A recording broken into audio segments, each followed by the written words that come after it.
नमस्कार दोस्तों, अगर आपको भी चेन्नई और बेंगलुरु के बीच खेला गया आज का मुकाबला पसंद आया हो तो आप इस वीडियो को एक लाइक जरूर करें। नमस्कार दोस्तों, आईपीएल 2023 का अब तक का सबसे बड़ा और सांसों को थमा देने वाला महामुकाबला आज आईपीएल इतिहास की दो बड़ी टीमें महेंद्र सिंह धोनी की चेन्नई सुपर किंग्स और फॉफ डु प्लेसिस की रॉयल चैलेंजर्स बेंगलुरु के बीच खेला गया।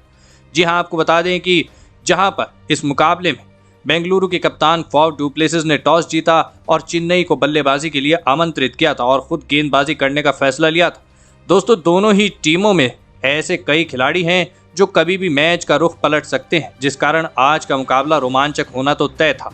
ऐसे में टॉस हारने के बाद चेन्नई की ओर से ऋतुराज गायकवाड़ और डिवॉन कॉनवे स्कोर बोर्ड पर रनों की बारिश करने के इरादे से मैदान में उतरे। दोनों ही खिलाड़ियों पर जिम्मेदारी थी कि वह पावर प्ले का बेहतरीन तरीके से फायदा उठाएं और चेन्नई को एक शानदार शुरुआत दिलाएं। और ऐसा ही कुछ चेन्नई के बल्लेबाजों से देखने को मिला, जहां पर पहला ओवर तो दोनों ही खिलाड़ियों ने संभल कर खेला, लेकिन दूसरे ओवर में डिवॉन कॉनवे अपने हाथ खोलते हुए नजर आए, जहां पर उन्होंने एक आसमानी छक्का और एक चौका जड़ दी। लेकिन दोस्तों, दूसरा ओवर कराने आए मोहम्मद सिराज ने इस जोड़ी को तोड़ दिया। ओवर की दूसरी गेंद पर ऋतुराज गायकवाड़ को वेन पॉर्नेल के हाथों कैच आउट करवाते हुए चेन्नई को पहला झटका दे दिया। आपको बता दें कि ऋतुराज गायकवाड़ आज मात्र 3 रन बना सके। फिर 3 नंबर पर चेन्नई की ओर से मैदान में उतरे अजिंक्य रहाणे और आते ही रहाणे ने अपने हाथ खोले और चौथे ओवर में एक आसमानी छक्का जड़ दी। आपको बता दें कि इस ओवर में डिवॉन कॉनवे के बल्ले से भी चौका देखने को मिला। वहीं पावर प्ले के अंतिम ओवर में रहाणे ने गेंदबाजी करने आए वेन पॉर्नेल की पूरी तरह पिटाई कर दी और इस ओवर में एक आसमानी छक्का और 2 करारे चौके बटोरते हुए 6 ओवर का खेल खत्म होने तक चेन्नई को 53 रनों तक पहुंचा दिया। दोस्तों, दोनों ही बल्लेबाज बेहतरीन लय में नजर आ रहे थे। इसके चलते हर ओवर से कभी छक्का तो कभी चौका देखने को मिल रहा था और इसी बीच इन दोनों ही खिलाड़ियों ने चौथे विकेट के लिए 50 से अधिक रनों की साझेदारी भी बना डाली। दोस्तों, जैसे जैसे ओवर बीत रहे थे ये साझेदारी बेंगलुरु के लिए खतरा साबित हुई थी। जी हां, आपको बता दें कि खतरा साबित होती दिख रही थी, लेकिन तभी मैच का 10वां ओवर लेकर आए जादुई स्पिनर गेंदबाज हसरंगा ने इस जोड़ी को तोड़ दिया। पहली गेंद पर डिवॉन कॉनवे से छक्का खाने के बाद तीसरी गेंद पर अजिंक्य रहाणे को सीधा क्लीन बोल्ड करते हुए बेंगलुरु को दूसरी सफलता दिला दी। आपको बता दें कि अजिंक्य रहाणे 37 रन बनाकर आउट हो गए, लेकिन दोस्तों दूसरे छोर से डिवॉन कॉनवे ने अपनी वही बेहतरीन बल्लेबाजी जारी रखी और 37 गेंदों में अपना शानदार 50 जड़ दी। और दोस्तों, जैसे ही 50 पूरा हुआ डिवॉन कॉनवे ने अपना 5वां गेयर डालते हुए 12वें ओवर कराने आए। यहाँ विजय कुमार की पूरी तरह धज्जियां उड़ा दी और इस ओवर में 2 करारे चौके और एक गगनचुंबी छक्का जड़ते हुए 16 रन बटोर डाले।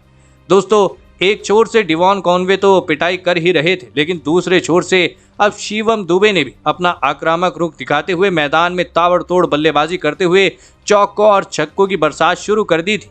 बेंगलुरु का हर गेंदबाज अब चेन्नई के इन दोनों ही खिलाड़ियों के सामने विफल नजर आ रहा था और इसी बीच मैच के 15वां ओवर तो दोनों ही बल्लेबाजों ने बुरी तरह तोड़ डाला और इस ओवर में एक करारा चौका और 2 स्टेडियम पार छक्के जड़ते हुए बेंगलुरु के कप्तान को सोचने पर मजबूर कर दिया। दोस्तों, मैदान में पूरी तरह चेन्नई के बल्लेबाजों का दबदबा देखने को मिल रहा था, जिस वजह से जिस तरह से दोनों ही खिलाड़ी बल्लेबाजी कर रहे थे, लगने लगा कि चेन्नई इस मुकाबले में 250 रनों तक पहुंच जाएगी। लेकिन दोस्तों, तभी मैच का 16वां ओवर डालने आए हर्षल पटेल ने टीम के लिए खतरा साबित हो रहे डिवॉन कॉनवे का पत्ता साफ कर दिया।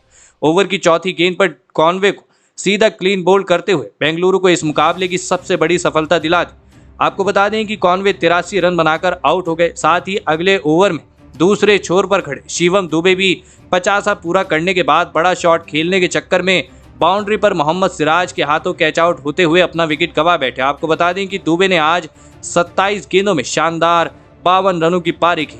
ऐसे में दोस्तों, और अंतिम 3 ओवर का खेल बाकी था। चेन्नई को अगर बड़ा लक्ष्य खड़ा करना था तो बचे हुए ओवर में भी बड़े शॉट खेलने की जरूरत थी और ऐसा ही कुछ मैदान में खड़े बल्लेबाजों से देखने को मिला। जी हां, जडेजा रहो या मोइन अली या रहो अंबाती रायडू, हर बल्लेबाज से अंतिम ओवर में आपको बता दें कि अंतिम ओवर में बड़े शॉट देखने को मिले, जिसके चलते चेन्नई ने 200 रनों का आंकड़ा भी पार कर लिया और ये मुकाबला जीतने के लिए बेंगलुरु के सामने 227 रनों का विशाल लक्ष्य रख दिया। इसके बाद बेंगलुरु की ओर से कप्तान फॉफ डु प्लेसिस का साथ देने विराट कोहली चेन्नई के दिए हुए लक्ष्य का पीछा करने के लिए मैदान में उतरे। दोस्तों, लक्ष्य बड़ा था इसीलिए दोनों ही खिलाड़ियों को बेहतरीन शुरुआत दिलाने की जरूरत थी।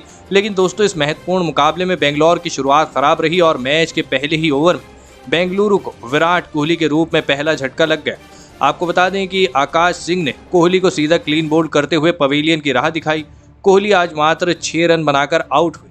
वहीं दोस्तों इसके बाद मैदान में उतरे महिपाल लॉमरोर भी जैसे आए वैसे ही बिना खाता खोले पवेलियन चलते बने। दोस्तों जल्दी ही 2 बड़े झटके लगने के बाद अब मैदान में उतर चुके थे विस्फोटक बल्लेबाज ग्लेन मैक्सवेल और आते ही ग्लेन मैक्सवेल ने आकाश सिंह के 2 आसमानी छक्के जड़ते हुए अपने इरादे स्पष्ट कर दिए। वहीं चौथे और 5वें ओवर में कप्तान डुप्लेसिस ने अपने हाथ खोले और मैदान में चौकों और छक्कों की बरसात करते हुए 29 रन बटोर डाले। वहीं पावर प्ले का अंतिम ओवर भी बेंगलुरु के लिए काफी बेहतरीन साबित हुआ, जहां पर फॉफ डुप्लेसिस ने 2 करारे चौके और 1 आसमानी छक्का जड़ दिया। तो वहीं अंतिम गेंद पर मैक्सवेल ने भी गगनचुंबी छक्का जड़ते हुए 6 ओवर में बेंगलुरु का स्कोर 75 रनों तक पहुंचा दिया। दोस्तों बेंगलुरु अपने 2 विकेट गंवा चुकी थी, लेकिन इन दोनों ही खिलाड़ियों पर इसका बिल्कुल असर देखने को नहीं मिल रहा था। जी हाँ, क्योंकि पावर प्ले खत्म हो गया, लेकिन इन दोनों ही खिलाड़ियों का बल्ला रुकने का नाम नहीं ले रहा था। चेन्नई का हर गेंदबाज उनके सामने विफल नजर आ रहा था।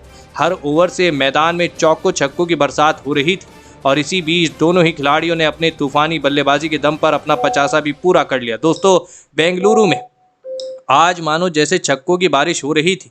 जी हाँ, आपको बता दें कि एक छोर से मैक्सवेल तो दूसरे छोर से फॉफ डुप्लेसिस चेन्नई के गेंदबाजों की बुरी तरह पिटाई कर रहे थे। ऐसे में मुकाबले में वापसी करनी थी तो किसी भी हालत में इस जोड़ी को तोड़ना अब चेन्नई के लिए जरूरी हो गया था। और दोस्तों आखिरकार ये काम करके दिखाया। 13वां ओवर लेकर आए महेश तीक्षाणा। जी हाँ, ओवर की पहली ही गेंद पर तीक्षाणा ने टीम के लिए खतरा साबित हो रहे मैक्सवेल को विकेट कीपर महेंद्र सिंह धोनी के हाथों कैच आउट करवाते हुए चेन्नई को इस मुकाबले की बड़ी सफलता दिला दी। आपको बता दें कि ग्लेन मैक्सवेल 36 गेंदों में 76 रन की पारी खेल आउट हुए। वहीं दोस्तों अगले ओवर में दूसरे छोर पर खड़े उनके साथी बल्लेबाज फॉफ डुप्लेसिस भी गलती कर बैठे और आसमानी छक्का जड़ने के चक्कर में महेंद्र सिंह धोनी को कैच थमा अपना विकेट गंवा बैठे। दोस्तों आपको बता दें कि फॉफ डुप्लेसिस 62 रनों की शानदार पारी खेल आउट हुए। ऐसे में दोस्तों अब अंतिम 4 ओवर का खेल बाकी था और बेंगलुरु को जीत के लिए 46 रनों की जरूरत थी। मैदान में खड़े थे शाहबाज अहमद और दिनेश कार्तिक। ऐसे में दोस्तों परिस्थितियों को देखते हुए ये कह पाना मुश्किल हो गया था कि आज का मुकाबला कौन सी टीम जीतेगी। तो दोस्तों आपको कैसी लगी हमारी ये वीडियो कमेंट करके ज़रूर बताएं। धन्यवाद।